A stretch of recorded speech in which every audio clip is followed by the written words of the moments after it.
Ketua Umum Agus Harimurti AHY dinyatakan demisioner.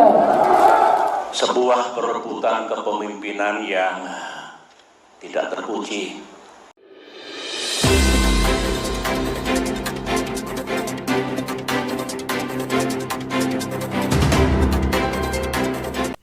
Saudara-saudara sekalian, sampai jumpa lagi dengan NBC Naryono Bali Channel. Pemberitaan yang hangat dalam seminggu belakangan ini tiada lain adalah perpecahan di Partai Demokrat yang pada awalnya baik-baik saja sampai bisa menelurkan seorang presiden bernama Susilo Bambang Yudhoyono menjadi kepala negara selama 10 tahun sebelum Joko Widodo atau Jokowi. Kini Partai Demokrat berantakan. Pengurus Partai Demokrat pimpinan Agus Harimurti Yudhoyono sudah memecat paling tidak 26 pengurus atau senior partai. Ada 19 DPC, ketua DPC atau ketua DPD yang dipecat karena terlibat dalam kongres luar biasa di Sibulangit, Sumatera Utara, pimpinan Johnny Allen bersama kawan-kawannya. Saudara-saudara sekalian, perkembangan terakhir sampai hari ini mereka masih saling serang menyerang di media sosial, terutama di perdebatan-perdebatan televisi yang dipakai topik utama oleh media mainstream maupun apa yang terjadi di media sosial.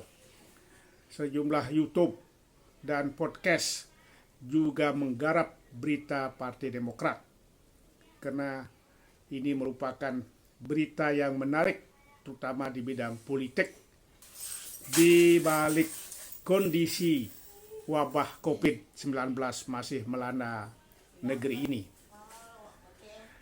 Saya melihat perkembangan Partai Demokrat sekarang merupakan hal yang menjadi sorotan utama dari masyarakat Indonesia.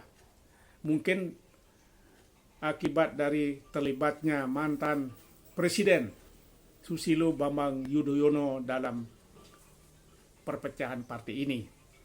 Sekalipun anaknya atau putranya Agus Harimurti Yudhoyono menjadi ketua umum pengurus pusat Partai Demokrat, namun orang tuanya SBY tidak tinggal diam.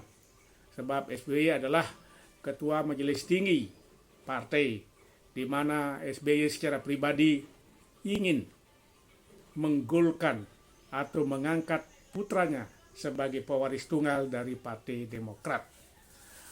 Akibat Partai Demokrat yang dituduh menjadi partai dinasti, partai keluarga, maka sejumlah pendiri partai melakukan KLB, Kongres Luar Biasa di Sibulangit, Sumatera Utara. Kongres Luar Biasa tahun 2021 ini menghasilkan Muldoko, Kepala Staf Presiden, menjadi Ketua Umum, dan kini ada dualisme kepemimpinan di Partai Demokrat. Kedua-duanya merasa benar, kedua-duanya merasa sah, dan kedua-duanya merasa memiliki pengaruh yang besar terhadap anggota Partai Demokrat di seluruh Indonesia. Oleh karena ada dualisme, maka persoalan melebar menjadi hak pemerintah untuk menentukan mana yang sah dan mana yang tidak sah. Kedua-duanya baik AHY maupun kelompok Muldoko sudah melapor ke Menteri Hukum dan HAM bahwa dialah atau mereka lah yang sah supaya dapat disahkan sebagai partai yang paling berhak, terutama di Partai Demokrat, ikut dalam gerak-gerik pemerintahan di masa yang akan datang.